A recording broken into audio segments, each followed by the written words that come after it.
The following podcast is a W2M Network original production. Visit W2Mnet.com for all of our other great podcasts, plus news, reviews, articles, and opinions from the worlds of wrestling, video games, football, and entertainment.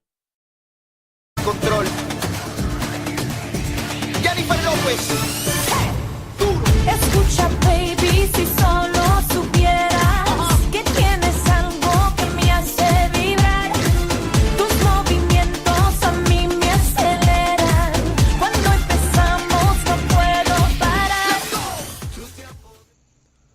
Hello and welcome to another World Cup daily episode of Soccer to the Max. This is day 7 of the World Cup Group B play and the end of Group A as well figured out for round 2 of the group stage, and things are starting to level out. Group A has already been situated pretty much. Now it's just coming down to that final game.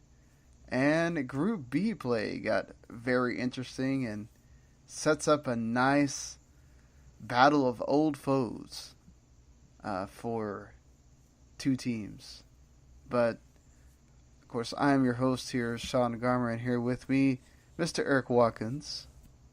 I'm very thankful that when Group A comes that morning, there's only one game to focus on, but anytime you have to go into fair play points for tiebreakers in a group, yeah. Yeah, that's mainly because all 3 of the games that happened ended in the same scoreline, 1-0. That's now 80% of the games in the World Cup 1-0.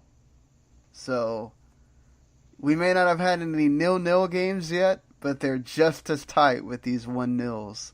So, that's a little bit misleading when we say we haven't had any 0-0 games. It still sometimes feels like some of them are. But thankfully we got, well, at least one of them wasn't necessarily that way, and then one of them was, and the other one at least got a little bit better late. Go ahead. Sorry. No, I was gonna say for some of these 1-0s, everything happens like in a somewhat freakish way really early, and then for some of them, you're just waiting, and then boom, there it is. Yep, exactly. Although for Portugal, they didn't have to wait too long. It's Morocco. Cristiano Ronaldo in the 4th minute hits that header. That was the only goal of the game. It's a nice header, though. Just diving for it. Mm-hmm. Although Pepe looks like he, on purpose, ran into 2 Moroccan players to take them out. No use of VAR, but I can totally understand why not, because that's open for interpretation, right? You could say that he accidentally wandered over there and ran into them as well. Yeah, not everybody is going to assume that he was on a total kamikaze mission, which makes it perfect.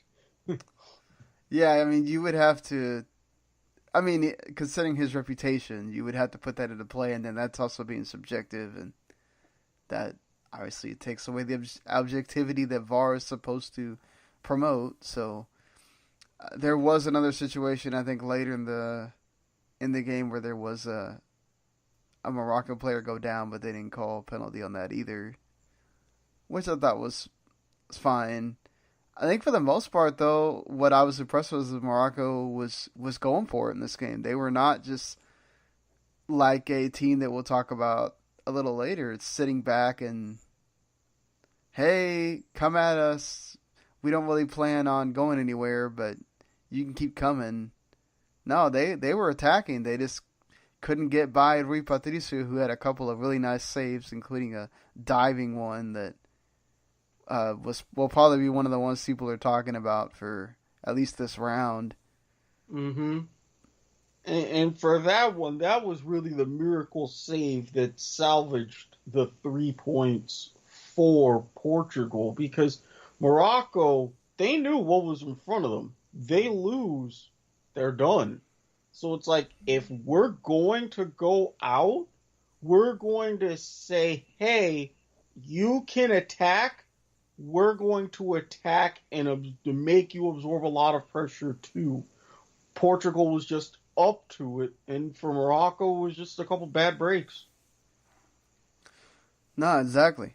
And really, again, other than a couple of times where Ronaldo was the provider, it was really Ronaldo, the one that had a lot of the chances again, which doesn't help the, main narrative for Portugal that Ronaldo is what carries his team, which, again, you're asking perhaps the best player in the world to carry his team. That's what he should do.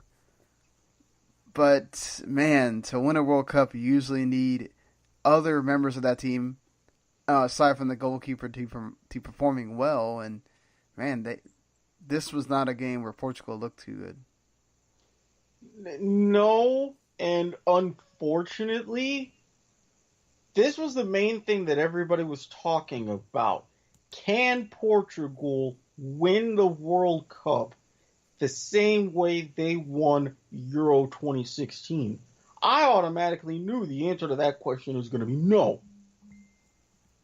That's still holding up. You can't play that ugly and have one great player get a couple great breaks when so far, yes, they've won once in 90 minutes. Great. But they only won once in 90 minutes in the Euros. You're going to have to do better. Will this carry Portugal out of the group? Most likely. But are they going to go far in the knockout rounds like this? No. You're not going to put up this kind of a performance for 120 minutes and then hope and pray that you get the penalties. It just doesn't work like that. Yeah, I mean, it's that's the thing, right? I don't think they were necessarily trying to do that because Ronaldo was going for it, and he provided some passes and everything for some of the, Jose Fonte almost got one. Mm-hmm. It's just like, I mean, they just don't go in. I don't think it was like previously where it really felt like they were holding and not going for it. Mm-hmm. But at the same time, we say that you get to the point to where you know that you're not going to get many other good finishes from your other players. Don't you think that all of a sudden mentality creeps back in and say, well, we may have to start holding. We may have to start sitting, playing deeper, and rely on Ronaldo on a good counter. That could start to sink in quicker than people realize. Yeah, I do. I think so, but I think it's still going to be difficult to Portugal's still pretty good defensively. It's just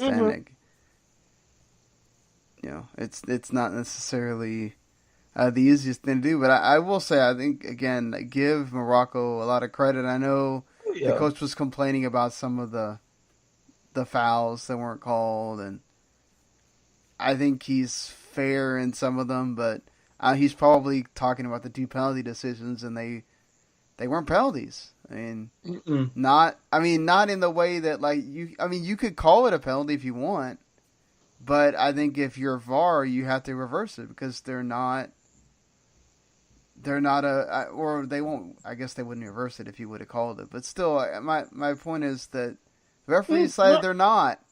Yeah, well, they could have potentially. It's digging into the rules of VAR, but there would have been potential that the referees called a penalty. You have that stoppage in play, and VAR looks at it, and it's like, maybe this isn't. Well, but it has to be clear and obvious that it's not, right? So if calls it, it's the same thing as he decided not to call it and VAR didn't overrule. So, VAR's not overruling. He has to tell the referee to go over there. But they wouldn't have told him to go over there because it's a really subjective. It's a, what do you think? Do you think Pepe went over there and ran it into both guys on purpose? Or do you think that it was an accident? So, or did you think the guy went down, which, it didn't look like there was a lot of contact. So, no. I mean, it's just, that's the thing sometimes. Some of these things don't go your way, but if you're waiting, and gotta give Morocco credit. They didn't sit there and go, oh, we're just going to rely on these 2 penalties. Oh, that's it. Like, they kept going for it. Amrabat and Ziyech, they were fantastic. I mean, both of them set up numerous shots for Boutaïeb or just for Benatia. So, I think certainly a lot of the attention that Morocco was getting for obviously some of their players that are more well known. In 2 games, they brought it, and they were really unfortunate not to get the point against Iran and to, get the own goal of anything to be what's separating them right now. But it's the way the cookie crumbles sometimes. It's just unfair. It's a cruel game like anything else, and hey, Portugal has Ronaldo, and that was enough, really. And Rio Patricio, who made some impressive saves, and the defense came in to block some key shots as well from Ziyech and others. It's just, I feel bad for Morocco, but they got beat. I do too, because of all the teams so far with no points, they've been the best one. Oh, I agree. Yeah, I mean, Iran's just very well organized. And we saw it in the Spain game, the most part of that game. Like, it's going to happen when you get a team that's okay with parking the bus, but they're very well positioned defensively, and sometimes you're going to get a set piece goal, and even though it probably deserved more to stay 0-0, it just that stuff happens. So it really stinks for Morocco to go out like that. Now let's see what kind of situation they put up against a Spain team that could be looking for. They need to. They have to actually go out and I at least get a draw, because they don't know what's going to happen in the game against Iran and Portugal, and the way that Iran organizes itself, that could be a problem, especially considering Portugal's former coach and everything is on the other side. So, but before we get into that with Iran over there, let's discuss Uruguay, who once again they didn't wait so long. Luis Suarez. And after what I think, like the 23rd minute or so, yes, it's our set piece. The ball comes down to Suarez's foot. He hits it in and gets his first goal of the tournament. They had a few other. Carlos Sanchez had one that got saved. I think there weren't that many for Uruguay, honestly, this go around. But Saudi Arabia was, I don't know, they were better in this game than the Russia game, but... Well, they had to be. You couldn't get much worse. The heads of your team are asking the Crown Prince for forgiveness. You're going to assess the players and some sort of unknown penalty.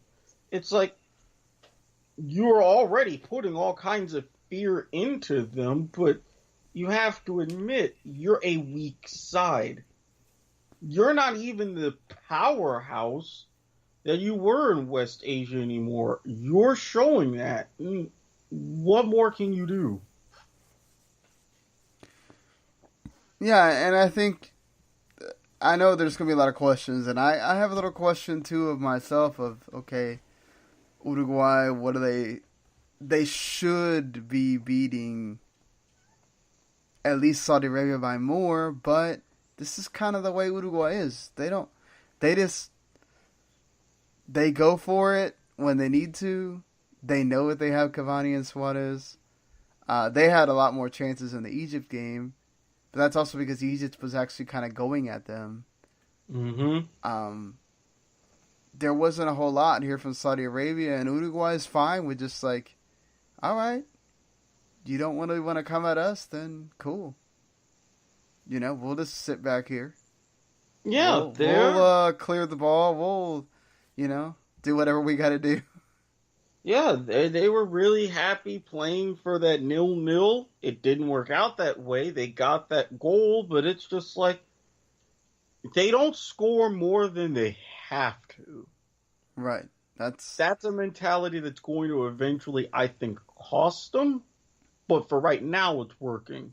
Well, that's because they know if they do get a goal down, they have people that can go out there and score. The problem is, I don't have that much confidence in the midfield as I did when like Diego Forlan was out there. Or, Cebolla is fine. But yeah, I haven't seen that like link up play between the midfield and the forward. It's like, okay, here comes. Oh, Cavani has to come in and be provider or something like that to Suarez, and then Suarez will get the ball taken or something like that, and that's a lot of their offense. You don't just see a lot of smooth like interplay between the midfield and then get it up to your two big strikers to do something. It's a lot of set pieces from Uruguay. Let's go out there and put this header in or kick it in like Suarez did. Like, at the end of the day, they got 6 points, right? But and that's what Tavares, Suarez, Cavani all talked about, that the whole goal is to qualify here to the next round. That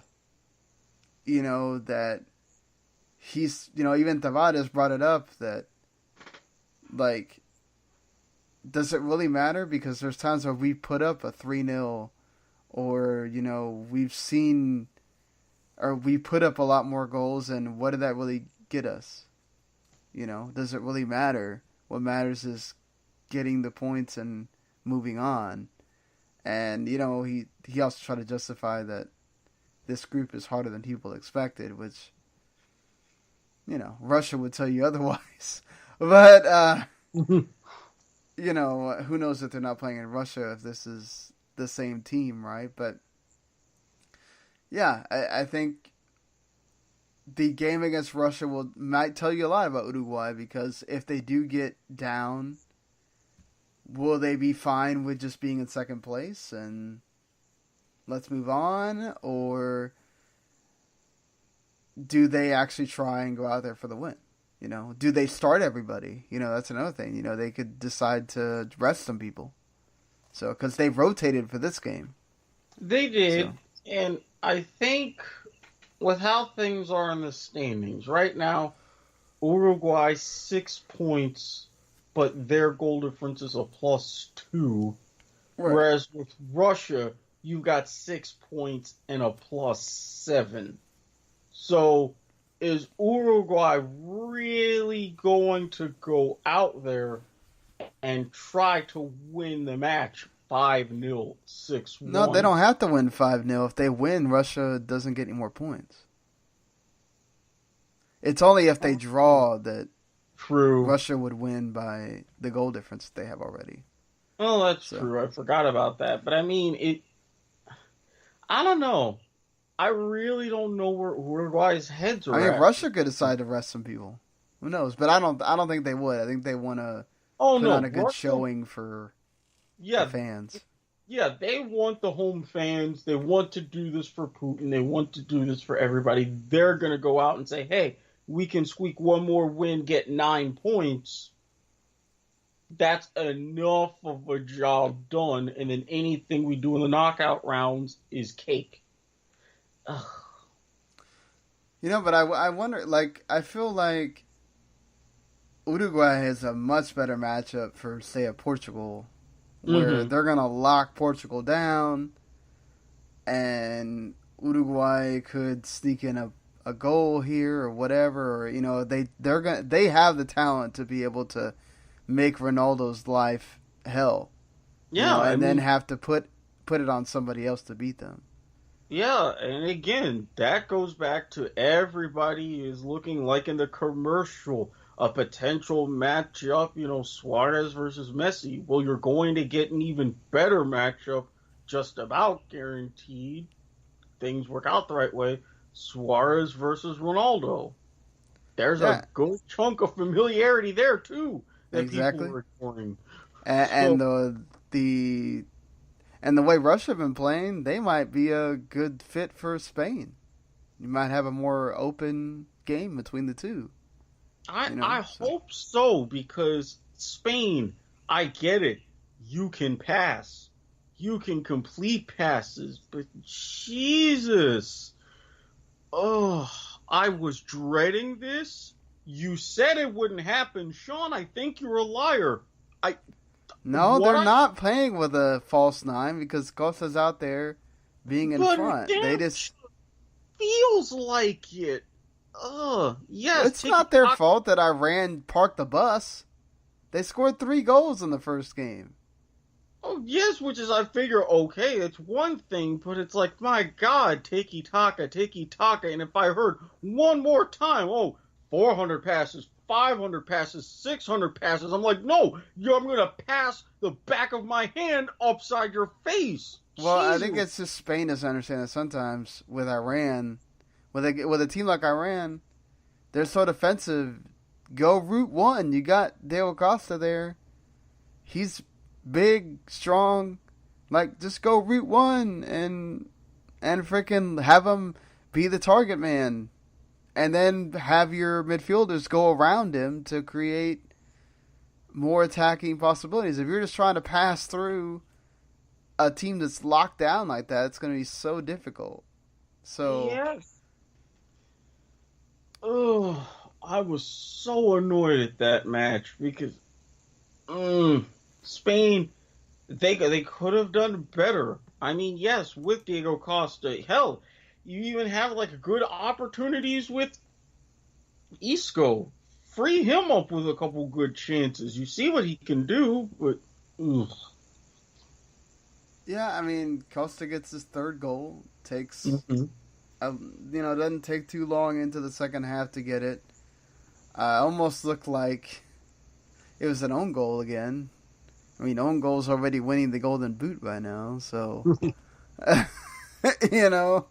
But it happened, I think, go off Costa's leg finally, so they gave it to him. But no, Iran, honestly, for number one, who let all the people buy vuvuzelas? Why are we having vuvuzelas on TV again? I thought we need to be outlawing them. They're so annoying. I didn't want to say anything, but when I heard it those first couple of times, I'm like, they're back. Come on, people! Like, jeez, so freaking. I can't imagine what it's like. People in the stadium. You got to be wearing some massive earplugs. Yeah, because it's easily. I think when they measured in South Africa, what was it, 110, 120 decibels? So in Russia, you're coming close. Yeah, for sure. And I think you got to give credit to Iran for understanding who they are, right? And not trying to like go out there and go, all right, let's beat Morocco, and we're not Morocco.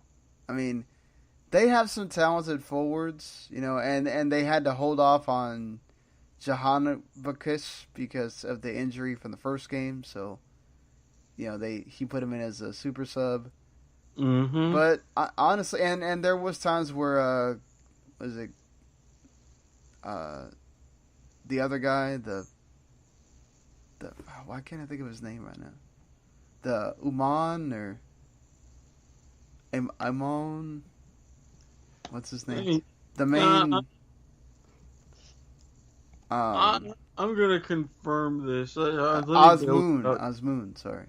Okay. So, like Osmoon would get the ball and he couldn't control it, and it's like you just cost your team because you couldn't control the pass and Spain was able to take it.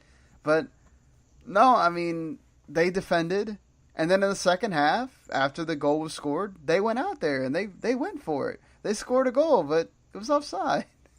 Yeah. Everybody's like, hey, they're celebrating. Hey, we've done this, we've done that. And then all of a sudden, hey, there's a check. Hey, it's 1-0. Hey, what just happened? Yep. It's like the whole time the referee's got his hand up like, wait. Nope. And it's like, man, that sucks. Like, I wanted him to tie it up just for, because it would have made Spain have to really go for it in that game against Morocco to get, 5 points. Iran would have got a 4th point, which, would have made things interesting against Portugal as well, because then Portugal would have for sure had to go for it and not just settle for things. But, yeah, now Portugal could technically just go for the draw against Iran and they're through. But now Iran has to go for it more because they only have 3 points. They have to go out there and get the win. And that's going to be really interesting if things actually work out the way that I had predicted, with Iran getting 6 points because they upset Portugal at the end. Man, I actually would get one right for once with these things. But no, they show that they're capable too of coming out there when needed and going for it. And they really put Spain under pressure there at times in that second half. And I mean, again, they scored and it didn't work out for them. He was clearly offside when he touched the ball and everything. But it's just, man, Spain were able to luck out. That's what this felt like for me. I felt like Spain lucked out on this one. They got the goal from Costa and were able to defend well enough to get through and escape with 3 points. Yeah, escape is right. And this is so far one of the more chaotic groups going into that final day, but for Spain, it's like, hey, we're better than we were in 2014. We're not at where we were in 2010, but we're on the rebound, and that's what matters. Yeah, I mean, I thought David Silva was one of the standouts in the game, too. He had a couple of almost and everything else, but I mean, for the most part, Iniesta also looked really good. He's the one that kind of set up the goal for Costa. That I was like, he was so deep. He went all the way through, gave the pass to Costa, and then Costa didn't even shoot. Nope. And it went in anyway. But like, it's just that's kind of what happens at times when you're a Spain. You have so much talent that you can make it work. And I think that's what I've really enjoyed about this World Cup is, yes, we've had a lot of 1-0s, and some of them haven't been, pretty. Some of these games today weren't like that, but I think it shows how much more even a lot of international soccer has become. It's not the big teams coming out there and just destroying fools. And you're going, God, maybe we need to lower the amount of teams in the World Cup, not heighten the amount of teams. And maybe they're not all these games aren't sexy, but I think it is sort of leaning towards maybe this 48 team thing won't be so bad. No, because everybody knocked on UEFA for expanding the Euros from 16 to 24. But look at the lot of the games that you had. Look at the performance from Wales, Northern Ireland, Albania. Iceland. Exactly, Iceland. So it's just like everybody's thinking, oh, well, you've got these teams just to fill out the numbers. And I'm like, no. With the kind of parity that you have going on in a lot of these groups and qualification, you're creating an even better tournament.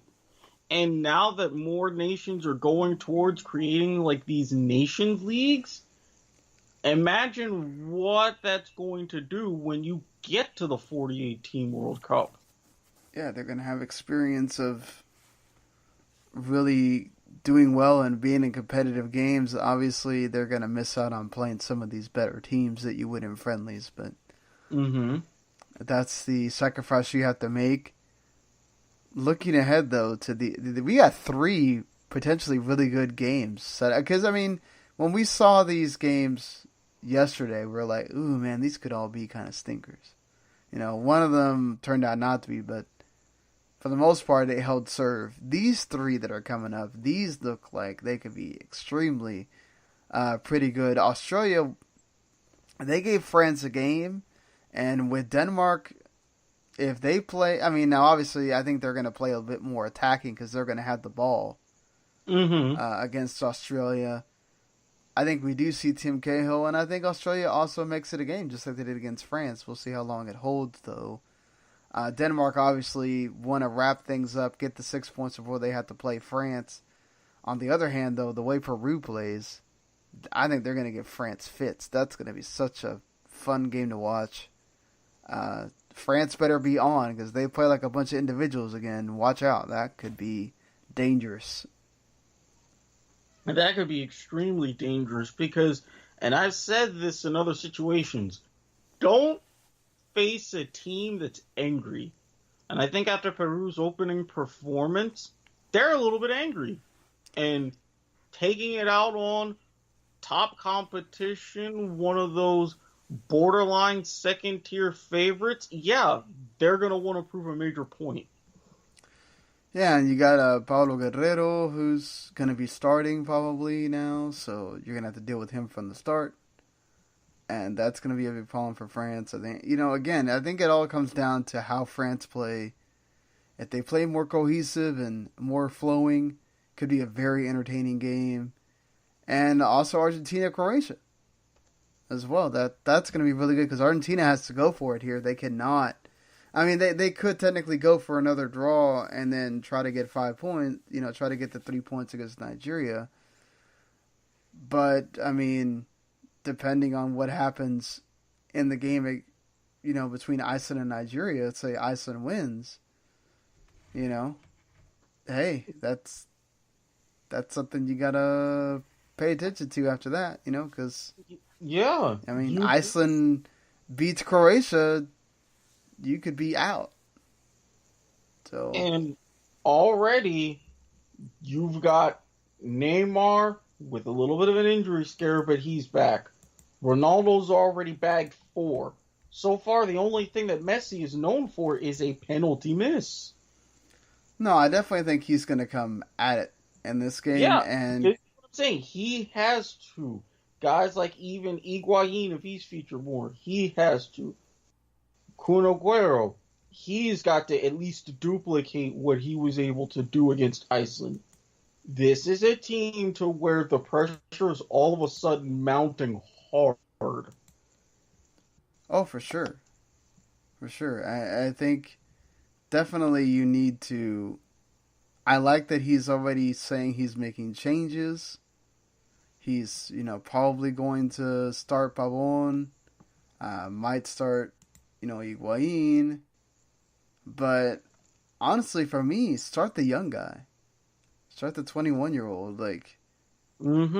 I think he could provide a nice, like, young exuberance. He's going to have no fear. He's going to want to take it at some of these guys. Because, remember, Argentina might not have as much possession as they're used to because Croatia is such a possession-heavy team with all those wonderful midfielders that they have. So maybe that works out better in Argentina's favor, but I think things aren't going to be so shut down for Messi as they were against Iceland. There's going to be a lot more for him here, so this could be another entertaining game to watch. Like, we could see a couple of goals here and both teams going at it. So I'm excited for that one. Again, France and Peru could be pretty good. Denmark, Australia, I think depends on if we get the Australia to face France. I mean, that could be really good too. So tomorrow I guess later today is a one that you don't want to miss. You don't want to miss either three of the games. Get up early, and if you got to work, I think you're going to have that phone on or that computer on the whole time because listen on your commute. Go ahead, camp out, have breakfast. Yeah, for sure. So use any excuse you can. Take an early lunch, whatever, to watch something. Because I don't think you're going to want to miss either three of these. Or, of course, just watch it when you get home. If you try not to be spoiled, because I know that's hard sometimes with... some of the people that I would never think are watching the games, I'll walk by and they're watching them. They're trying to find a way to hide the phone or whatever. Luckily for us, the office that we're in, they don't have cameras in there, so I can kind of just sit in there when I can and do it.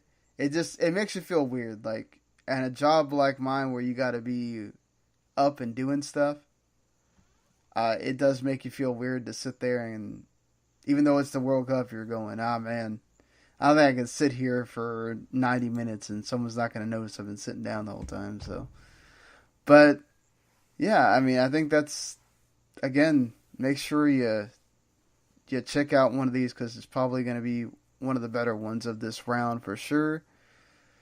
And I think that does it until tomorrow with more World Cup Daily.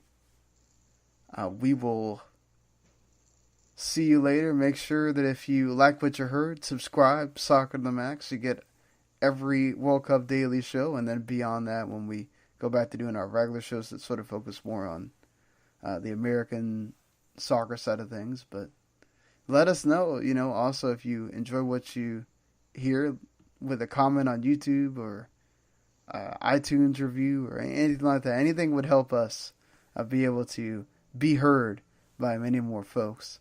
But for Eric and myself, maybe Rachel will be back tomorrow. We will see you guys later.